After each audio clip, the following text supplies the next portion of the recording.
Welcome to the podcast called Trucha Camp, Pláticas. That means having a conversation. And the topic this time about is letters of recommendation. What are letters of recommendation? How did they start? And how does that apply to you as a listener?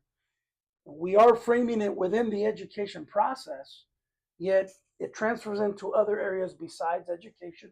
We're only going to focus on education, at least within the education sphere. Okay, we do have our guest here, Miguel Aguirre. Aguirre. He's here. We're going to ask him some questions, hear a little bit about what his journey has been and how letters of recommendation. Hey, thanks for being here. Thank you for having me. Appreciate that. So, Miguel, tell us a little bit. When was the first time you heard about letters of recommendation? Tell us a little bit about your journey. Yeah, of course. So the first time that I ever heard about letters of recommendation was my senior year of high school. Reason being is because I began to basically apply for scholarships.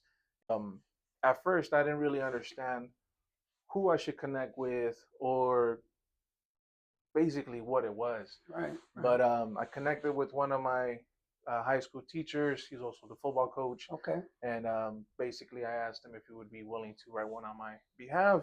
Right. And he said, yeah. And he basically explained what he put on the letter. Okay. So there's a point right there. Yeah.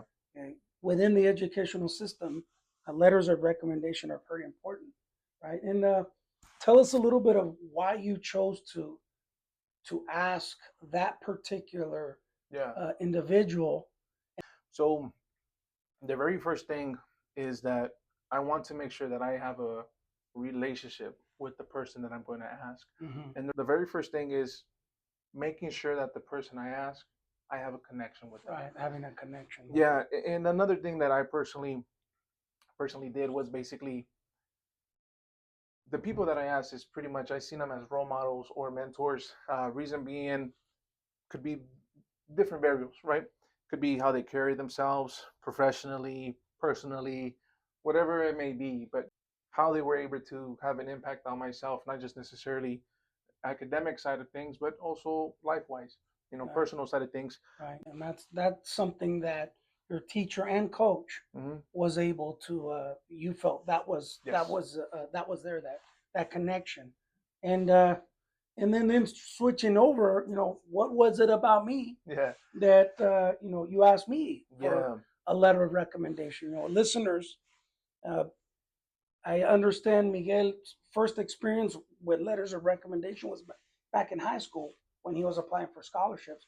Now, the letter of recommendation that Miguel asked me for was at the university level. That's right. And therefore, the letter of recommendation, early on, high school, going into college. Yeah. And then you're in college, you need another letter of recommendation. That's right. And so there's no guessing. Miguel, you were applying for the master's. Yeah, that's right. Is that right? School counseling with the PPS.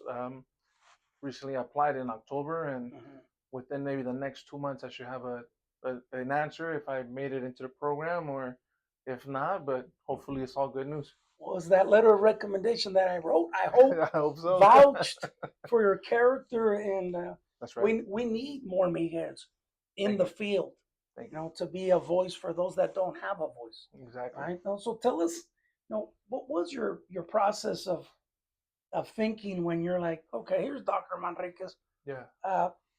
Why did you ask me for a letter of recommendation?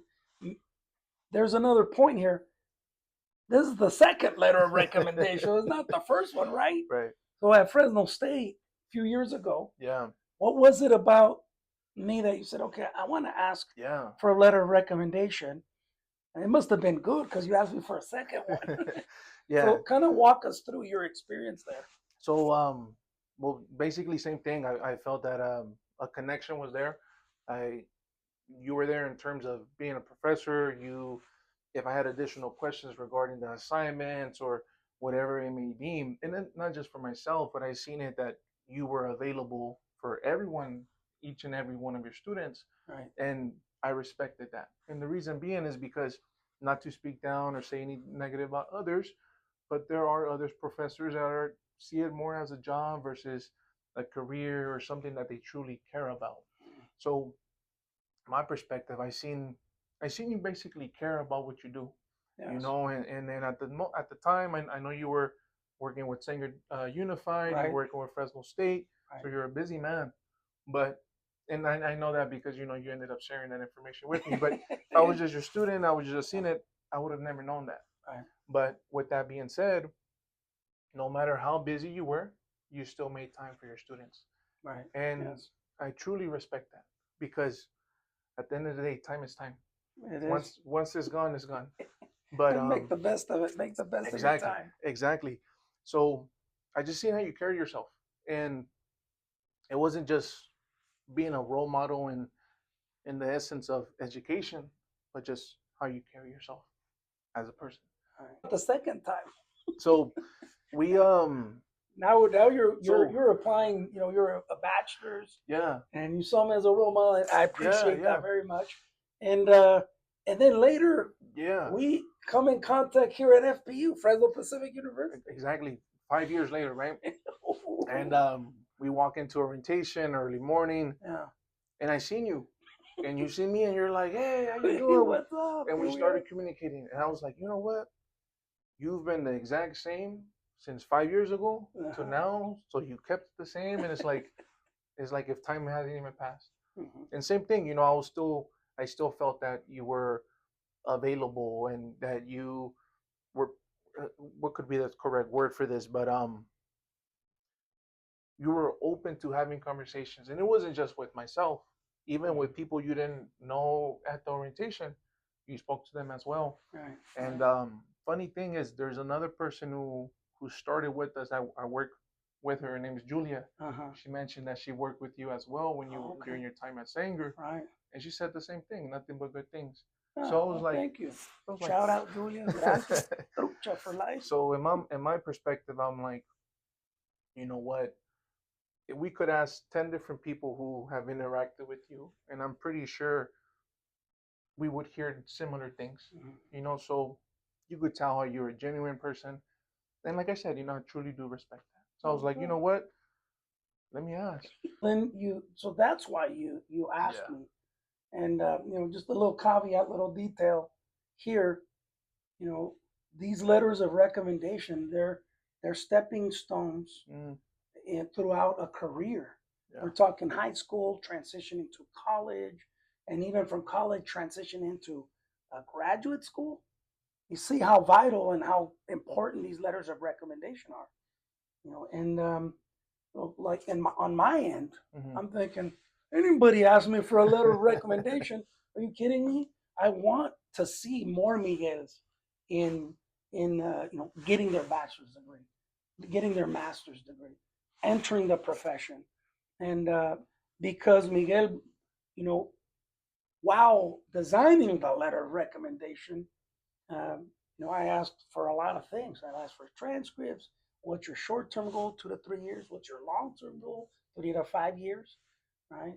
But the letter of recommendation speaks about the person, Yeah. and that's what employees and potentially graduate level schooling. That's what they're looking for. Just to lead us on to our conclusion now. Right. One more question for the listeners that out here who may be at the high school level, maybe at the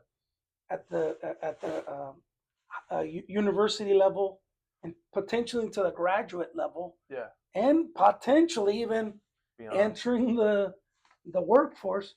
What advice would you give, Yeah. Miguel, in regards to a letter of recommendation and why it's important? Why it's important? Yeah. So some advice that I would share, regardless of what level you may be at, like you said, high school, undergrad, graduate, or already graduated, going to the workforce, is first of all, the connection, making sure that connection is there. Like you said, right? The reason why you were able to write that letter of recommendation is because you did remember me, or you did remember the interactions that we had. And I say that because you had hundreds of students, one professor versus hundreds of students, you know? Keep it real. Keep it real. Only had 500 students and 75 university students. Yeah. So the connection is extremely important, and then also being considerate of everyone's time. So if able to give it a month, 2 months, you know, ask respectfully, and even if they're not able to write you that letter of recommendation, that's okay. If they can't do it, they can't do it, you know, for whatever reason. But connection, respectful, and another thing is also just saying thank you afterwards, you know, because Yeah. like, you know, we mentioned about that time thing. It does take time out of the person's, you know, lives to do what they have to do, and they're not getting paid for it, nothing like that. But for them to do that, that's extremely, you know, it's a great thing that they're doing that for you. For all of those professors, professionals out there, I'm going to speak to you for a second on letters of recommendation. We were all at one point throughout our journey Right. in need of someone to advocate for us, someone to speak for on our behalf.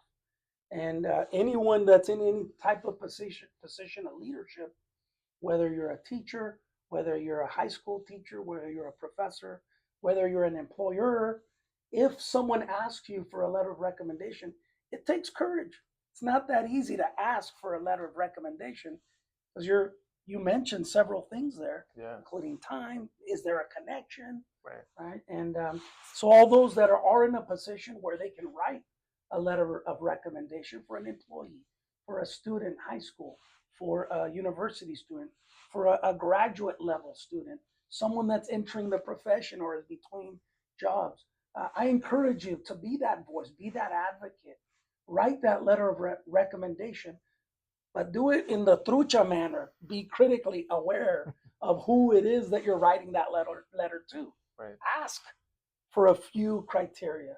My first letter of recommendation, I was ecstatic, happy, and I'm like, wait a second, how do I write this? How do I write this letter of recommendation? Got you. So in a few years, Miguel, you will be in a place where you may be the one that someone's going to come and say, would you write a letter of recommendation? Right. And let this be a teaching moment for all of us. If anybody asks you for a letter of recommendation, it's a high honor. And you know, that leads us to the closing. Trucha Camp Plática, this podcast, you can follow some more in the truchacamp.org website. Miguel, I want to thank you very much. Thank you, sir. And let us know how you do it in that graduate program. Will do. I'm sure you're going to do great. So like we say in Trucha Camp at the elementary, at the university level, we clap 3 times and say Trucha for life. Keep doing what's good, right, and true. Let's do that. Is that okay? Yes, sir. All right, ready? Clap, clap, clap. Trucha for life. There we go. We'll catch you next time. Thank you, guys. Testing, testing. 1, 2, 1, 2. EGGRT.